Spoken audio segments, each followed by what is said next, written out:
Hello everyone and welcome back to my channel. So my name's Katie and today I'm going to be doing my August wrap up. So I read quite a lot of books in the month of August. I don't know, I feel like I read quite a lot every month. I don't know, I just like reading. I read some really good books, so I'm really excited to talk about everything today. And also I have a t-shirt on under my dress because it's really cold today. I don't know, it's like August and it's like freezing, but anyway, so yeah, so just ignore the weird outfit choices. So the first book that I read was an arc, and that was White Trash Warlock by David R. Slayton. And I didn't really know why I requested this because well, I looked up what white trash meant, and it's like, I think it's like the American equivalent of a chav. So if you don't know what a chav is, then look it up. And then I ended up stumbling down this rabbit hole because Rue asked me what a chav was. So then I like googled it for her to see what it did and found these videos on YouTube. And oh yeah, honestly, hilarious. So yeah. Anyway, so this book was really good. I really enjoyed it. I think it was really solid. I believe it's debut. So yeah, I gave it 4.5 stars.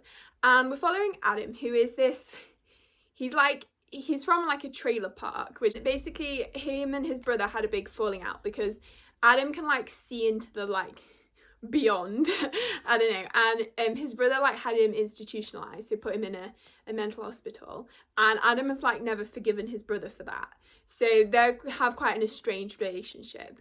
But then one day Adam's brother's wife gets kind of possessed by this evil spirit, so Adam's brother calls Adam to come and help him.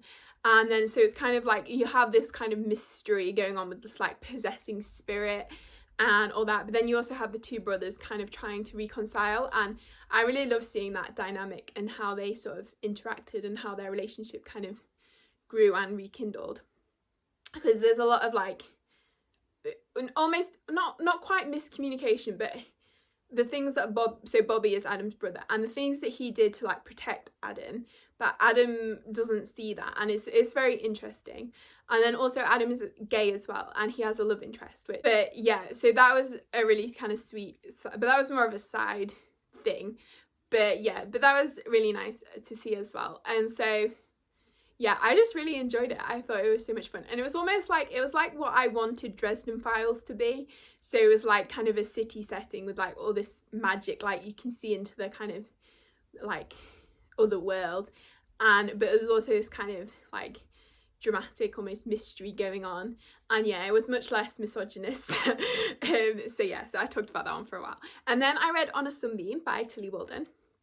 And this is a graphic novel. I read this one online because it was free online, so I wanted to read it. And I heard it described as similar to Becky Chambers' books, which that was like an instant, I'm gonna read that. So then I read it and I really enjoyed it. I gave it 4 stars.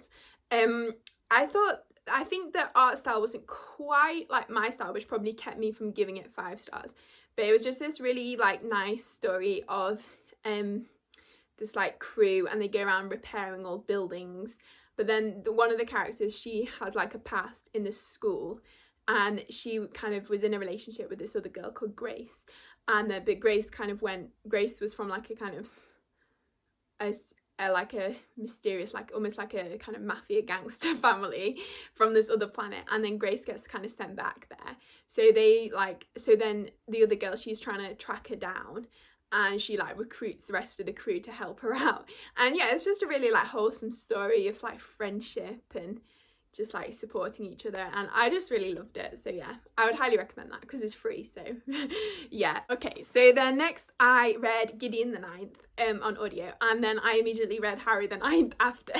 So I'll kind of talk about them both together sort of, but I'll talk about Gideon the Ninth first. So I feel like it has kind of mixed reviews, and I can see why, because I think my main criticism of Gideon, and probably the reason, so I gave Gideon 4 stars because I think there were some language choices that were not the best. Like sometimes Gideon sounded like a 12-year-old boy. Well, to be fair, sometimes Gideon acted like a 12-year-old boy. But yeah, but I really loved it, and I just love the kind of chaos, and just it reminded me a bit of Red Rising as well, with like just the setting and the kind of almost like the tournament. I'm not sure it's called a tournament, but anyway, so yeah, so the book follows Gideon, and she lives in this 9th house. In the world there's like 9 different houses, and she's kind of an orphan, and she's been like she's just hanging around really.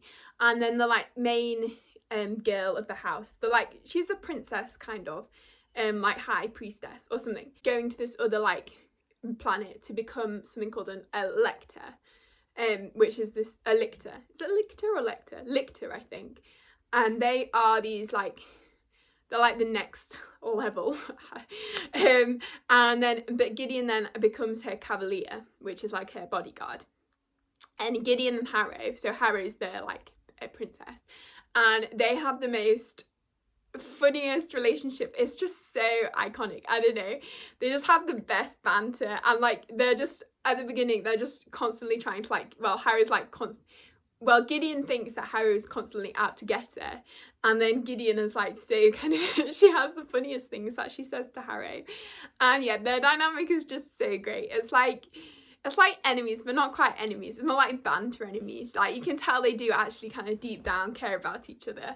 But yeah, so it's just great. I'm watching their dynamic, and Harrow is such a fascinating character as well. She's like this little goth, but she's like, especially in Harrow the Ninth, she's like completely insane. It's really interesting. And yeah, and then they go to this planet and they have to they're almost competing with the other houses to like try and discover the secrets to this lictorhood.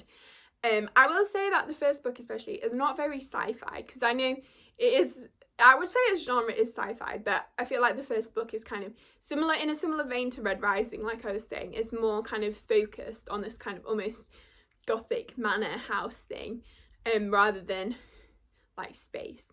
And then Harrow the Ninth, oh, what a book.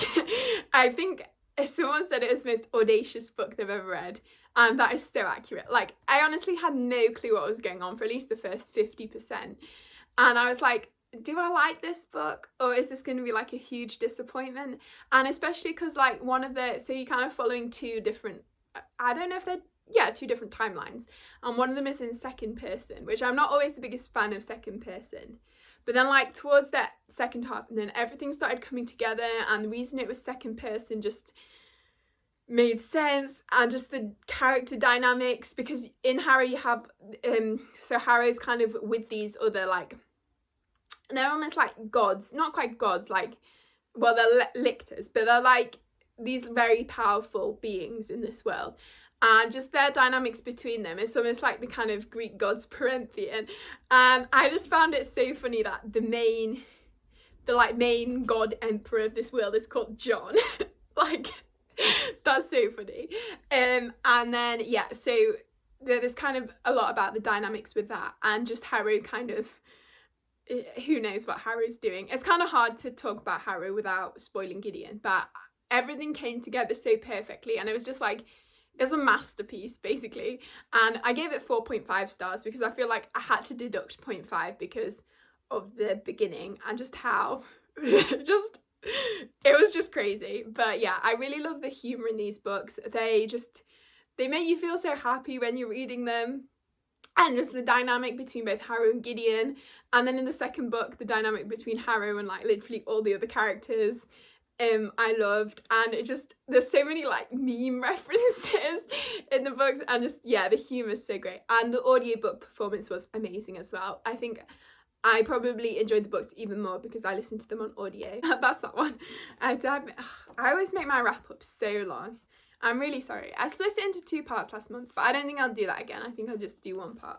I did that because I filmed like half my wrap up like halfway through July.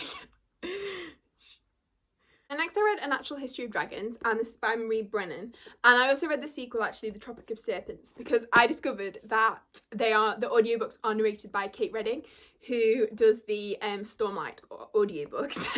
So I was so excited when I found that out, because I love her. And she also does the Codex Lara audiobooks as well, which I also love. And I'm pretty sure I read another book, because like sometimes when I love an audiobook narrator, I like deliberately seek out series that are narrated by them. Because like the only reason I read Michael J. Sullivan's books was because the audiobooks were narrated by Tim Gerard Reynolds. So, and then I discovered a favourite author, so that's kind of cool. But anyway, so yeah, this one. So I love this one. This is another kind of light-hearted, it's very kind of dry, witty humour, which I like. And it's following Isabella, or Lady Trent. But she's not really Lady Trent in this book, because it's like her memoirs. And she's kind of this important figure in this world. and she's writing her memoirs of her life so far. And this is her first one, so it's when she's quite young. She really loves like kind of dragons, like the kind of not biology, what's the word? It's a sub-branch of biology, like studying animals and stuff. I want to say ecology, but I feel like it's not ecology when you're like studying the animals themselves. Okay, there's a word which it might come to me, it might not. So yeah, so she's really interested in like the study of dragons, and then she goes away on a trip with like her new husband, and they go to this like country called Vistrana, I think it's called, and it's kind of, it felt like a sort of Eastern European type village thing, and they go to investigate dragons there, and then they just kind of get caught up in like all these shenanigans. Like I think they end up, it's not a cult, but like they end up discovering this big kind of like smuggling ring, and it's all chaos, and it was so good. So I really enjoyed it, and Isabella is a great like narrator. And the ending of this book hit really hard. Like I was expecting this to be kind of light-hearted, but oh man, I was not expecting that, and I was like, oh. So yeah, and also there's really interesting like illustrations throughout of the different dragons, which is really cool, and some like scenery as well. So yeah, I would really recommend this. I really enjoyed it. And then yeah, the sequel, Tropic of Serpents. So in that one, they go on this like mission to this kind of tropical, it kind of felt rainforesty, and then they sort of end up getting involved in a load of politics there. Isabella just gets herself into these situations and has to kind of get out of them. And I also think it looks a lot at how kind of women's role in society at the time, and Isabella very much like challenges that, and also how she kind of interacts with cultures that are different from her own as well. I think is quite interesting. Like in the second book, there's this scene where she has to, in the country she's in, they feel like women on their periods very unclean, so she has to go and like stay in this like I don't know, bathhouse for a week. And then while she's there, she like uses it to her advantage to like gather intelligence on the kind of politics in the situation that's happening.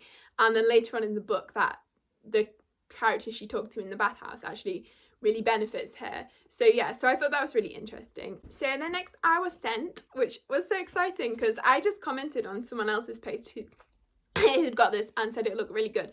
And then the publisher reached out and said, would you like a copy? So I was like, yes. So yeah, so I was so excited to get sent this because like this is the first book I've ever been sent, and that's so exciting, like physically. So yeah, so this is who's this by? It's by Charlotte Christensen, and this is called What We Don't Talk About, and it is a graphic novel, and the art style is absolutely like stunning. I really like it. It's yeah, it's kind of like quite standard art almost for graphic novel, but just the kind of colours are so vibrant, and yeah, I really like the like colour palette. And this book like hits really hard. It's kind of talking about the struggles of an interracial couple and the sort of microaggressions that Black people face every day. And her like love interest, the guy, his parents are very kind of bigoted, and they yeah, they're very sort of bad people. And main character Fry, and she's kind of realizing that she shouldn't have to deal with that, and she shouldn't have to tolerate that just to be like in a relationship. So yeah, so I thought this was really interesting, and I think it dealt with some really kind of important topics, and I think it's a good read, like a great read just for kind of yeah, general like knowledge. The style's beautiful and just has a really like hard-hitting message. So yeah, I would highly recommend this. I thought it was good. So yeah. It's quite short though, that's the only thing I would say.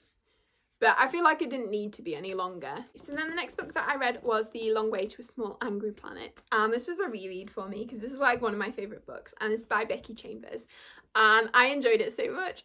It just makes you feel so like heart-warmed. That's not a word. It makes your heart feel so warm, and it's just really kind of, it's like cozy almost, and it's just very anxiety relieving. I don't know if that was because it was a reread, or just I think Becky Chambers' books in general, just the like writing style and the kind of character interactions and stuff, they just make you feel very safe, and I really like that. And so this one we're following Rosemary, who joins the crew of the Wayfarer. Is it Wayfarer? the Wayfarer. And so it's just kind of following her, like joining them, and then they get sent to, they punch holes, which like wormholes, is it called wormholes? They're like speed people from one place to another in space, and they get sent on like this long haul mission to go and do a wormhole for this new like colony that's joining the kind of galactic United Nations. That's not what it's called, but that's essentially what it is. And they go on this long haul mission, and it's just kind of following them going like around the long way and just different like character interactions, and it's just so precious to like watch them all. And this book has one of my favourite friendships, Kizzy and Jenks. I just love them so much, and yeah, it's just so like, so yeah, I really enjoyed rereading this one. And next I read The Black God's Drums, which was a short story, yeah, novella, that's what it's called. And this was by, who's this by? P. Jelly Clark. I really loved this. So I gave this one 4 stars, and I really enjoyed it. It's kind of set in the lamp shaking. It's set in New Orleans, and or yeah, I think it's New Orleans, or the like literary equivalent.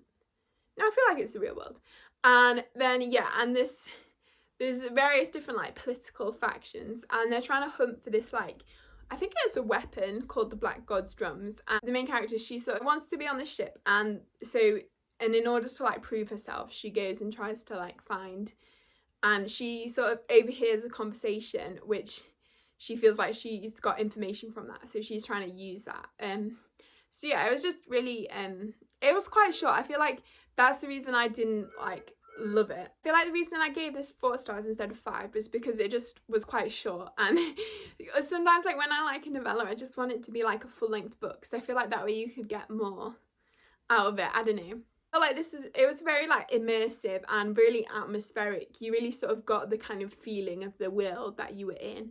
So yeah, so I really enjoyed that one. So then next I read The Shadow of Kyoshi, which is the second book in the Kyoshi novels, I think they're called. The first one is The Rise of Kyoshi, and yeah, so this is the sequel, and we have Kyoshi and Ranji on the cover looking very fierce, and I really love this one. I love the Avatar world.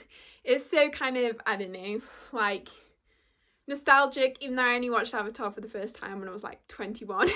But I love it, and I love Kyoshi. She's such an interesting character because she's very kind of, she's like quite, well, she's powerful obviously, and she's quite like, I don't know what the word is, like not domineering, like she's quite assertive with her power, but then she's also quite like tall and a bit clumsy, and so she kind of has this like really sweet side which I really like. And then Ranji, oh, I love Ranji so much.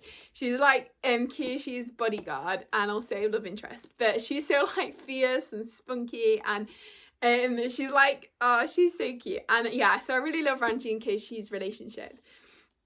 And then also I really like the plot in this one. It's kind of Kyoshi like struggling to do her avatar duties. Kyoshi's trying to like manage all her avatarial I don't know, all her avatar duties, and she goes to the Fire Nation, and there's kind of this like court kind of corruption. Is it corruption?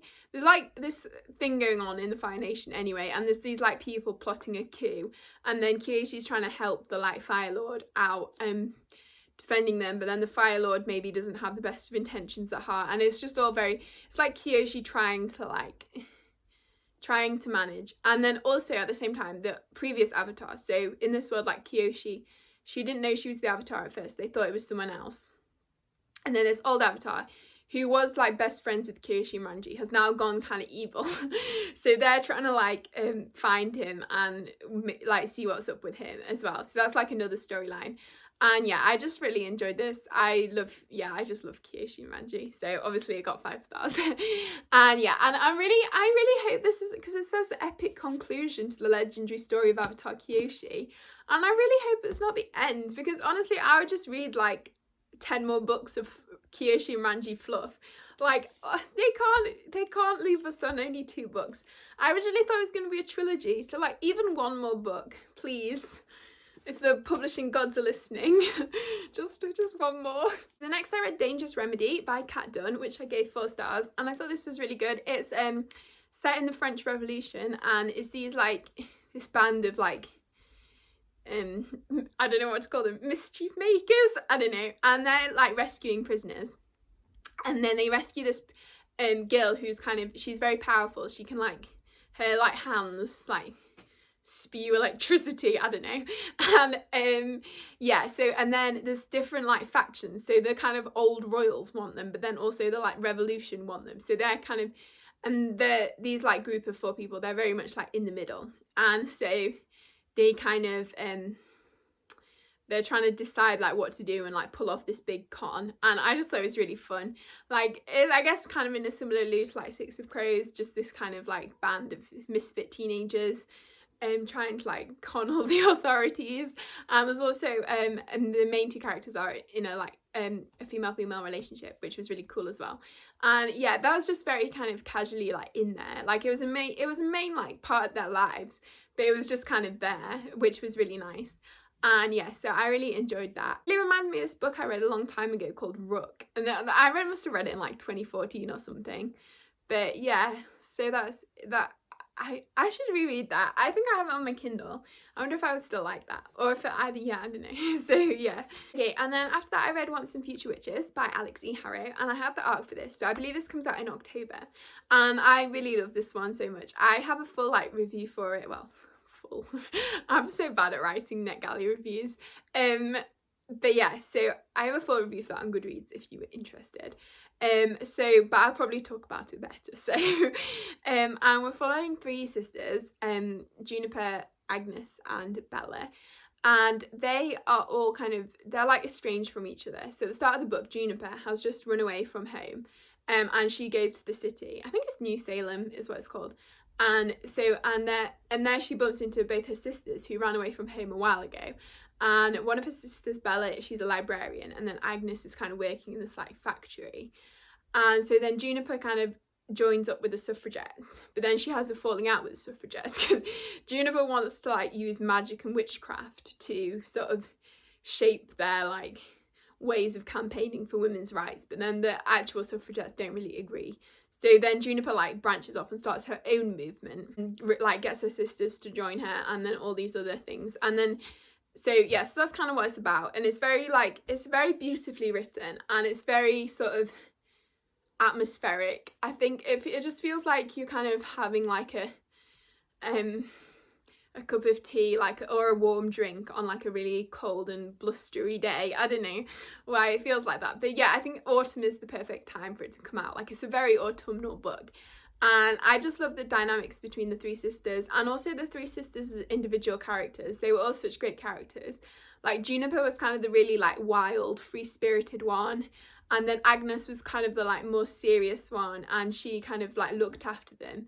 And Agnes also gets pregnant at the start of the novel, which is a really interesting storyline, I think, because I feel like you don't see that a lot. And well, first of all, then she has to decide if she wants to keep the baby or not, and then she kind of becomes very like protective, and she's sort of doing what's best for her and her baby, and almost being more selfish than like her other sisters. And I think that's just very interesting, like the kind of motherhood perspective. And then you have Bella, she's kind of the like wise one almost, and so gay as well. And then she has this relationship with this other woman called Cleo, and their relationship was so sweet. And also Agnes has this relationship with this other guy called Mr. Lee, and oh, that was so cute. But yeah, so I love both relationships actually, and it was just a kind of nice like little sprinkled in for some spice to the plot, which I really liked. And it was just very much this kind of story of like sisterhood, of women's rights, and yeah, I just loved how it all kind of weaved together. And yeah, it was beautiful. So I gave that one 5 stars. And did I give it 5 stars? No, 4.75 stars. I don't know why I was stingy with that 0.5. I think because it did take me a while to get into, like, probably up until the first about 20%, I think I was struggling a little bit. But like once I was in, I was fully in. Next I read Girl, Serpent, Thorn, Melissa Basher-Dust. And this one I really enjoyed as well. I gave this one 4 stars. And we're following this girl, and her kind of touch is deadly to anyone she touches. And so she's been kept like kind of isolated for most of her life. So she is the Light Princess, and then her brother, the Prince, is sort of the heir to this, like, the heir to the kingdom, basically. And one day, her brother gets attacked, and then they sort of capture this creature that attacked him. Well, it's not a creature, it's like a person. Parvene, I think she was called. And then she gets like put in the jail, and then Soraya sort of befriends her, and Soraya also has this like friend sort of who sort of she recruits to help her like break this curse that she has on her. But then this friend is maybe not quite who you think he is, and so yeah, she eventually sort of breaks the power, but she sort of, in doing so, unleashes like all these demons on the world. So yeah, and then it's just sort of following that. And then this other Favoruite, she kind of she's sort of also helping Soraya out. And yeah, so this book, there was a female-female relationship as well, and there was also sort of like a, I don't know, it's not really a relationship, but like the main character is definitely bisexual. Like, I feel like this book just screams bisexual.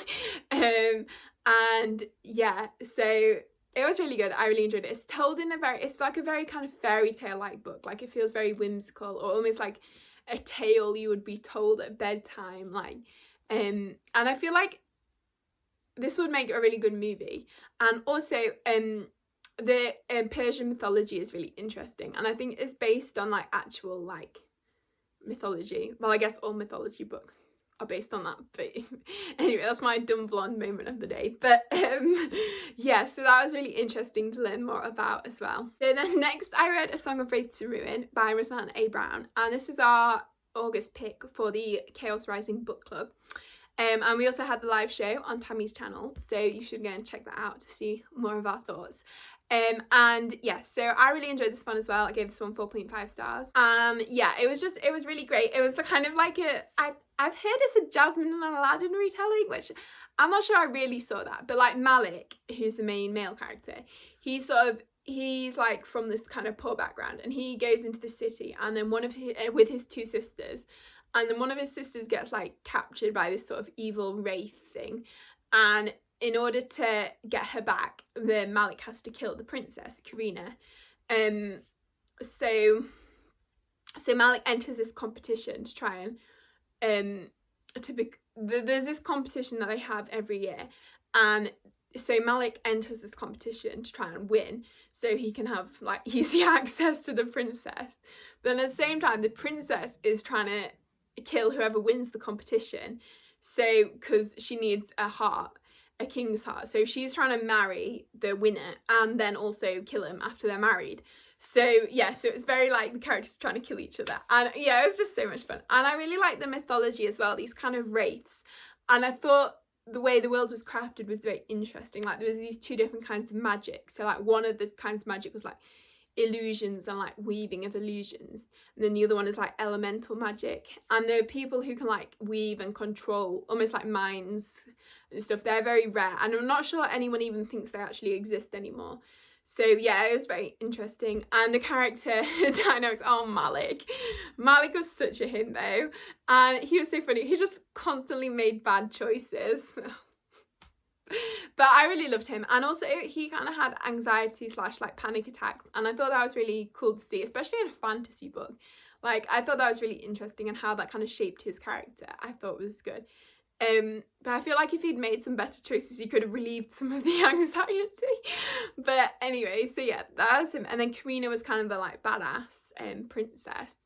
I will say the reason I gave this 4 stars instead of 5 was I wasn't a huge fan of the romance.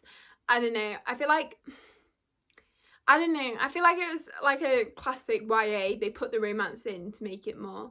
But I know some people like romance, but yeah, so I wasn't a huge fan. But maybe in later books it'll develop more. But yeah, but I still really enjoyed it, and I would highly recommend. And next I read The Lightning Struck Heart by TJ Klune. And oh my gosh, this book was so funny, and it was really lighthearted. And I gave it 4 stars. And yeah, I'm not sure it would pass like the book Twitter test, because it wasn't the most politically correct book I've ever read, but it was really funny, and it did just like cheer me up and kind of put a smile on my face. Following this character called Sam of Wilds, I think he's called, and he kind of has these two best friends called, one's Gary the unicorn and the other one's Tiggy, this like giant he's kind of a bit simple, and they get on like shenanigans in their like empire. Sam's like this very powerful wizard, and he's kind of he's trying to like contain his power, almost learning to like contain it. And he has this like mentor, he's like the wizard's apprentice, so like the king has a wizard and Sam is the king's wizard's apprentice. But also Sam is very much in love with this knight commander Ryan Foxheart but Ryan is engaged to the prince. So then it's all this big love triangle situation, and it's kind of, because I just read The Extraordinaries by TJ Klune, there's a bit of similarity where these like two characters are like kind of in love with each other and everyone can see it but them. I felt like you could see there was almost some of the same lines that have been used like Nick and Seth, but I did think it was really funny, and it was quite like there's quite a lot of sexual humour. But yeah, it was just, if you want something kind of lighthearted to read and like fantasy as well, funny fantasy I guess, no, comedy fantasy, that's the word. Yeah, so I thought it was really fun, and Sam was a really likeable main character. Like, he was very kind of the sort of like the like farm boy hero type character, but he was really lovable, and yeah, it was really funny. Just all the character dynamics were so funny, and like unusually for a fantasy book, both Sam's parents were alive, and just their relationship was so precious. And then Sam also had like second dads in like the wizard, who's his like mentor, their relationship was really precious as well, and then also the king. And yeah, it was just like, it was really good. So it was so much fun. And yeah, I read The Ghost Tree by Christina Henry, so this was another arc. I gave this one 3.75 stars. So I did really enjoy this one. It was kind of like, it felt like Stranger Things almost. That's kind of the best descriptor I can, like, or like similarity to it.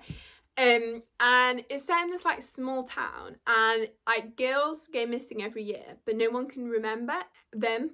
So like once they've gone missing, they're kind of removed from the collective intelligence. And one year, the dad of the main character, Lauren, he goes instead of her, and he gets killed, and then this sort of disrupts this like cycle. So then bad things start happening to the town, and it's just kind of unraveling the mystery that is going on in this town. We're following different characters. So we're following Lauren, and then we're also following this Alex, he's like new in town, and he's trying to solve this like mystery that's going on. And then there's various other characters who like have their own kind of motives. And then there's a friendship between Lauren and her best friend Miranda, and they're sort of growing apart as they're growing up. And I thought that was really interesting, just kind of seeing the kind of progress of a friendship over time, and how they don't always like stay together, and how kind of, yeah, people sort of go on different paths, and then maybe the regrets you would have that you might have wanted to say to that person, but you never got the chance to.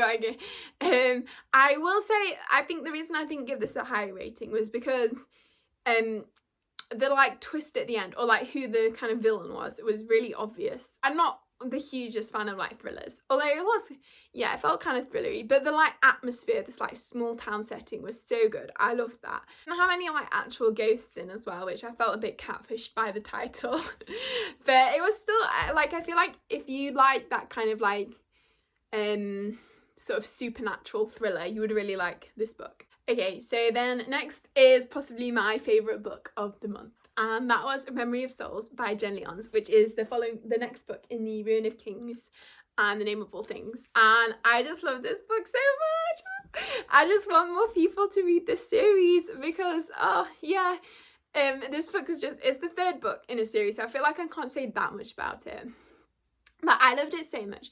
And I loved how the characters, so in the first two books, so the first one, The Ruin of Kings, we're kind of following Kirin and some characters like in his world, and then in the second book we're following Janelle and then some characters in like her world, and then but in this book everyone like comes together and we get like the whole cast, and it's so great because I love Kirin and Terrier, and their whole dynamic and everything. But then I also love like Janelle and also Relosvar and Snera, who we had in the second book. And there's just like everyone in this book and just everyone coming together, and it was so great. I love the storyline. They're kind of trying to like stop this big demon from escaping, and there's a lot of like convoluted kind of family politics, which I really love. And yeah, just these like dragons and then magical like stones which can have powers, and it's just, it feels very like an epic series really. And then I also loved the Holly relationship. So it was basically canon, but I feel like the characters didn't quite get to confirm that it was happening. But it was essentially, I was so excited because they were like my OT3. So like my review for The Name of All Things is basically just, I have never wanted polyamory so badly in a book, and then we got it in this book, so that was so exciting. And yeah, I just think it's really good because like all three of the main characters are all bisexual, and I think that's really good like representation to see. And then the kind of fourth, so in this book there's like 4 kind of characters that are part of this like prophecy thing, and then the 4th character, he's like very heavily implied to be asexual, as well as another wizard character, Snera. She's also heavily implied to be asexual, but then they sort of almost hinted at having a relationship, so like, but they're not so they are romantic but they're not, so they're asexual but not aromantic, which I think is really interesting, and that's kind of cool representation as well.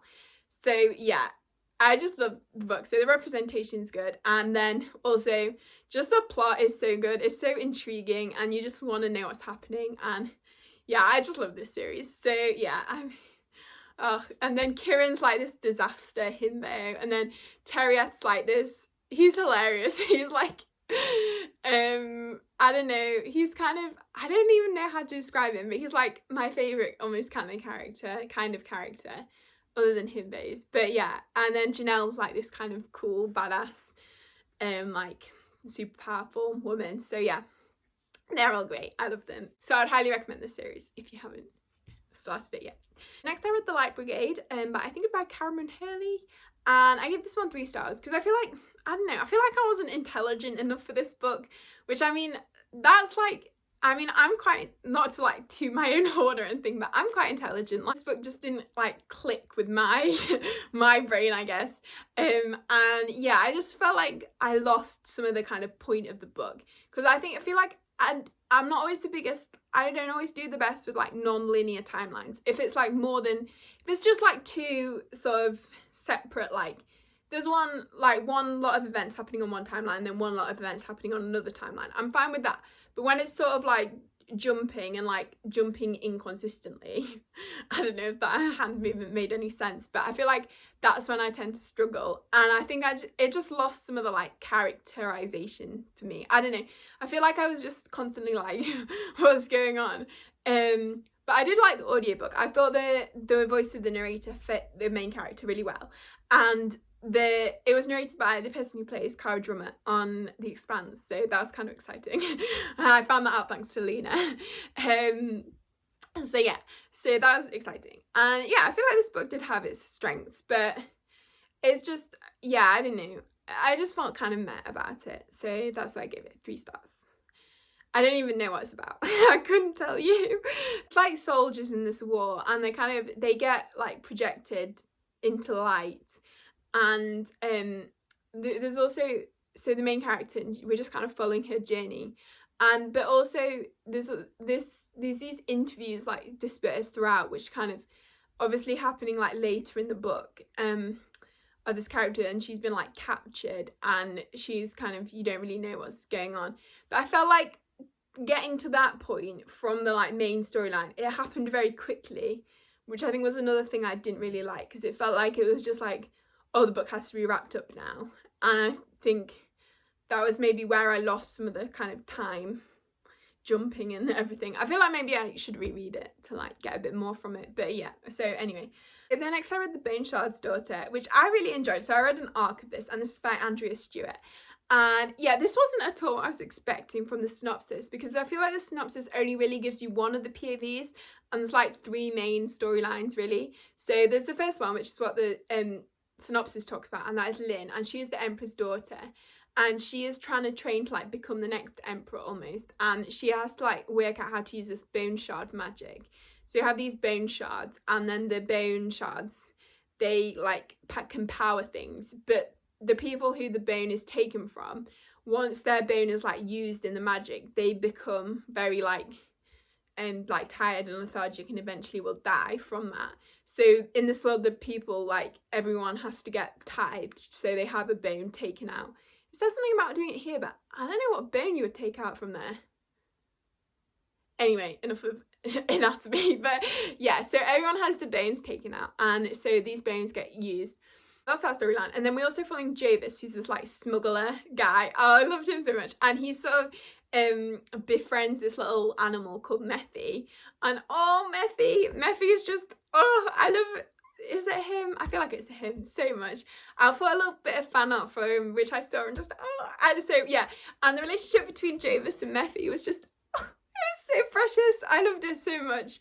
And yeah, that was really the highlight of the book for me. And Mephi, oh, and at the start he reminded me a lot of a Spren from the Stormlight Archive. And like at the start he like couldn't really speak very well, and then he would just keep saying good or not good. And Bill, that was so cute. And he's sort of very much like a moral compass for Jovis, because Jovis is like the grumpy character but with like a heart of gold, and he just goes around like saving everyone he comes across. And I just thought he was so great. So yeah, I love both of them. And then there's another storyline which is following these two women who are together in a relationship, and they're kind of, one of them is like involved in the rebellion, but then the other one is the governor's daughter, and they're trying, yeah, that's sort of going on. There's like this rebellion going on, and then she sort of gets recruited, the governor's daughter gets recruited into the rebellion, and yeah, so, and then all the storylines kind of come together like towards the end. And yeah, I just really enjoyed it. I thought it was a really solid debut. And yeah, I'm really excited for the next book in the series. Jovis and Mephi. So I gave that one 4.5 stars. So the next I read The Martian by Andy Weir, and I gave this one 5 stars. And I listened to this book on audiobook, and I thought the audiobook was fantastic. It perfectly captured like Mark Watney and his whole character. He's like my new book crush. I love him so much. Yeah, he's such a hilarious character, and I just love this book so much. It's really kind of light-hearted and hopeful, which sounds strange because it's a book about a man who gets stranded on Mars, basically. And yeah, I just loved all the science in this book, and the kind of, the like NASA, like, not politics, but like the kind of how things worked at NASA, the interactions between the different people. I don't think I'm really getting my words out. And then I watched the film straight after, and I did think the film was really good, but it missed out a few of my like favourite moments. So I didn't love it quite as much, but I did think the acting was good. But then, yeah, it didn't have the scene where like Mark turns the ham into a hydrogen bomb, and I just thought that was so funny. Mark's like constantly turning things into bombs, which I don't know why I found that so funny, but I just did. And I feel like the film as well lost a bit of Mark's like, I don't know, kind of humour, or just how sort of the situations that he got himself in, which were very serious, but in the book they didn't feel that serious because it was just Mark's like narration of them. But yeah, so it's just a great story. I really loved it, and it's definitely like an audiobook I'll just re-listen to again and again. I just loved it. So yeah, so then after that I read These Violent Delights by Chloe Gong, which was an arc, and this book comes out in November, and this is a Romeo and Juliet retelling, and I really enjoyed this one. I gave it, what did I give it? I gave it 4 stars. I thought the like setting, so it's set in Shanghai in the 1920s, I thought that was amazing. Like it just you felt like you were there, like from the writing and the kind of, yeah, the atmosphere, and you just felt very like, I feel like if you like the Diviners you would love this. I feel like it's almost more similar to the Diviners than it is to Romeo and Juliet, because in the city there's like these insects which like infecting people with this like madness or plague. Yeah, if you're like triggered by pandemic fiction, maybe don't read this. But yeah, and so they're kind of investigating, and then so you have Juliet, who is a Kai from the Scarlet Flowers, and then Roma, who Montagov, who is they're the Scarlet Gang and the White Flowers, and they're the kind of 2 rival gangs. But then Juliet and Roma, I keep wanting to call him Romeo, they team up to try and figure out what's going on, because they like crossing territories and stuff in the city and trying to work it out. So yeah, so I thought that was really interesting. And then obviously, so Juliet and Roma, they kind of had this relationship a few years ago, but then they sort of, that got all blown up. And then yeah, so now it's a few years later and Juliet's just come back to the city, so they're kind of rekindling their relationship. And I really loved Roma. I thought he was a great character. He's kind of different from your typical like YA bad boy, because he almost had like a melancholy feel to him. He was kind of like a big softie as well, so I really liked him. Juliet's character I wasn't quite as keen on, because she's kind of, I don't know how to describe it. It was like, there was kind of a dichotomy between two parts of her like personality, and I feel like it just didn't quite smoothly flow between them. Like sometimes she would be this like really badass kind of killer type character, which I didn't quite believe. I don't know, but I feel like it's the author's debut novel, and it didn't hinder my enjoyment of the book really. So yeah, I can forgive that. And then also Roma has these two friends, Marshall and Benedict, and oh, they're so funny. I love them. They're like just, yeah, they had such a great dynamic both with each other and with Roma, and yeah, I just love them. And then also Juliet had two friends as well who were sisters. What were they called? Rosalind and Kathleen. And I really like Kathleen especially. She was kind of the more quieter character who was like getting stuff done. Yeah, so I thought it was a really fun book, and I really enjoyed it. So after that I read The Dark Tide by Alicia Jakinza, and yeah, I really enjoyed this one as well. So this one this one has such a good like setting. Almost felt like a pinch of magic, but for like older people. Kind of set in this world of like the kind of tide, and the tide is sort of evil. And every year, like once a year, one of the boys from the village has to be sacrificed by the Witch Queen to kind of satiate the tide. And then, so yeah, so there's these witches who are living in like with the witch palace, and then there's the like villagers. The main character, what's her name? I always forget character names. I used to be so good at it. Okay, yeah. So the main character Lena, she's sort of, they're at this like festival, and where the boy who's going to be that year's sacrifice gets chosen, because basically the witch queen has to fall in love with him first before she sacrifices him. It's very complicated. So Lena's at the festival, and the boy she kind of has a crush on gets chosen. So then she like goes and hunts the palace down, and she kind of volunteers to be in his place. And yeah, it's just kind of, and then she sort of ends up having a bit of like a spark with the witch queen, and they sort of, it's very like, yeah, there's all these like things going on in the palace, and it's just a very like atmospheric novel. It's quite short, it's only about 300 pages, but I really liked it. I kind of got a lot from it. Just the like, yeah, Eva's character is really interesting. So Eva's the witch queen, and her sister kind of died a few years ago, so she sacrificed herself instead of her lover. And then so Eva's trying to like live up to this reputation and like keep a hold of all the other witches, but then she's also sort of, she's quite like cynical as well. And I just thought it was really interesting. Okay, so then after that I read Camp by Elsie Wilson, and this was another one that was just really kind of heartwarming and happy, and it's following this it just made me smile, the whole book really. And it's following Randy, who decides that, so he goes to this camp every year. So it's this like LGBTQ plus camp, like American summer camp thing. We don't really have camps in the UK, but yeah. And so he goes there every year, and he has this crush on this other boy called Hudson. But this year he's decided he's going to be like become super like masculine, because that's what Hudson likes. So he like reinvents himself as this like, as Dell. And then so he's like trying to convince this Hudson guy to go out with him, but also it's really like heartwarming, like not heartwarming, like it's really like a powerful story about how you shouldn't change yourself to like be with someone, which I think is good for like teenagers to see. And just this whole camp and like all the friendships, I just thought they were so precious. And then the relationship as well, like Hudson, you think he's going to be kind of a dick at the start, but actually he's really sweet. And I think he's a very misguided character, and just seeing him kind of challenging his internal beliefs like towards the end of the book as well, I thought was really good. And then just like Randy and learning some lessons the hard way. So yeah, I just thought this was really great and so much fun, and I really enjoyed it. So yeah. And after that, I read an arc of A Deadly Education by Naomi Novik, and this is another one I absolutely loved. I feel like I've seen so many mixed reviews of this, but I adored it. I gave it 5 stars because I didn't know what it was about it, but it just really like clicked with me. Like the humour, first of all, was great. It reminded me a lot of like Gideon the Ninth.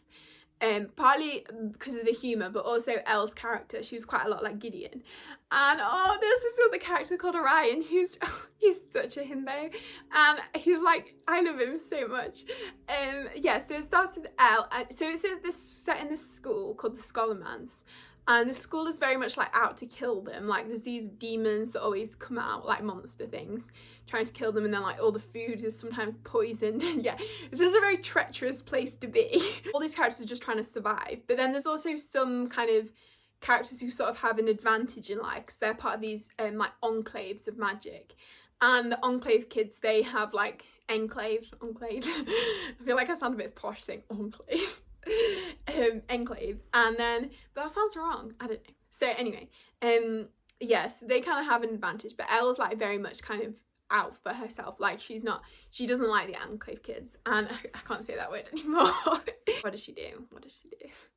So yes, but then there's this other character, so Orion, and he's like this kind of hero, and he's always saving people from the monsters. So he's saved like about, I think it's like 500 or 600 people in the time he's been at the school.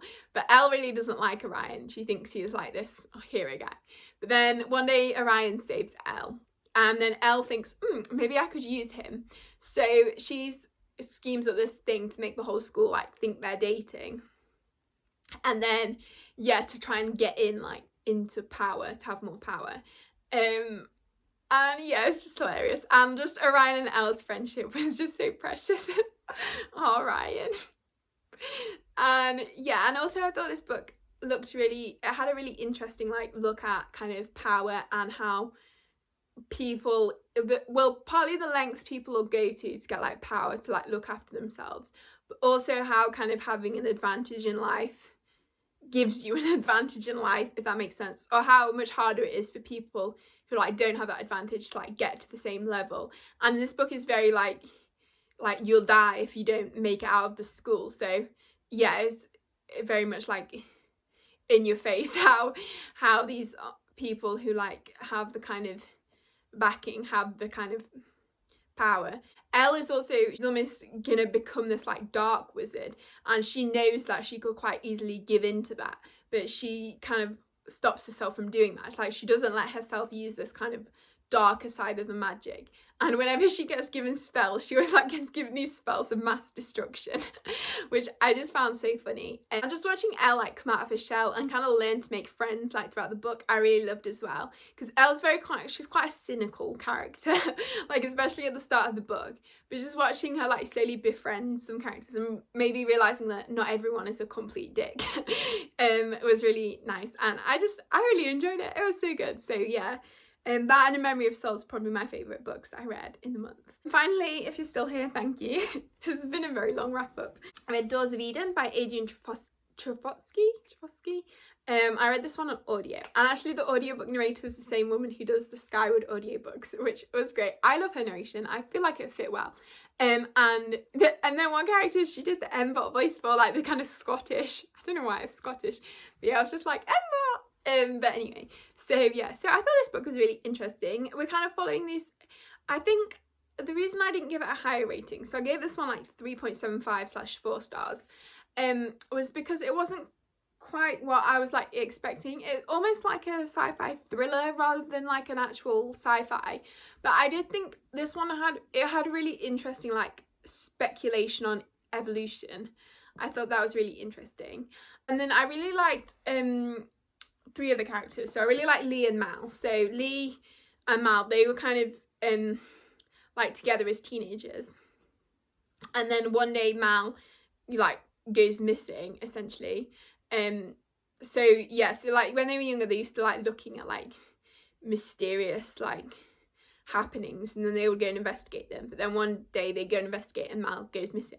So then Lee's kind of like living just living and kind of missing Mal. And then so that's that kind of storyline. And then also I really liked the character Kay Amal Khan. She's like this mathematician lady.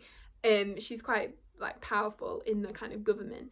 But then there was also this POV of Julian, who is like an MI5 agent, and I can see why he was there, because my perspective was very relevant, but it wasn't my favorite like part of the storyline.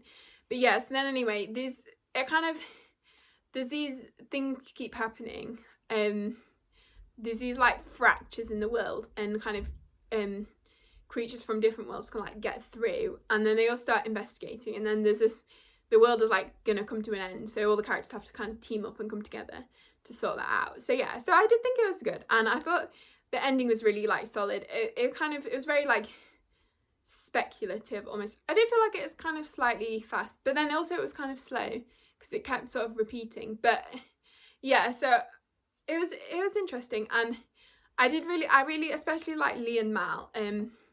So there was a female relationship as well. And I liked how they reunited when like Mal came back, and then they sort of ended up living in this like, they end up in a dinosaur world at one point. I don't know, and they have to sort of work together, and yeah, I really like that. I feel like the similest thing I can compare it to is The Bodyguard, but like with supernatural elements. It was interesting, and how all these different characters from like very different backgrounds all like came together to like work together. Yeah, I thought it was interesting. So yeah, so I'll just wrap that up because I'm tired. Yeah, so thank you so much for watching. If you watched this far, I hope you enjoyed it, and hopefully I'll read slightly less books in September so I don't have to talk about them all. I like filming wrap-ups. So yeah, if you enjoyed the video, please give it a like and consider subscribing if you haven't already, and I hope you're all having a great day, and I will see you next time.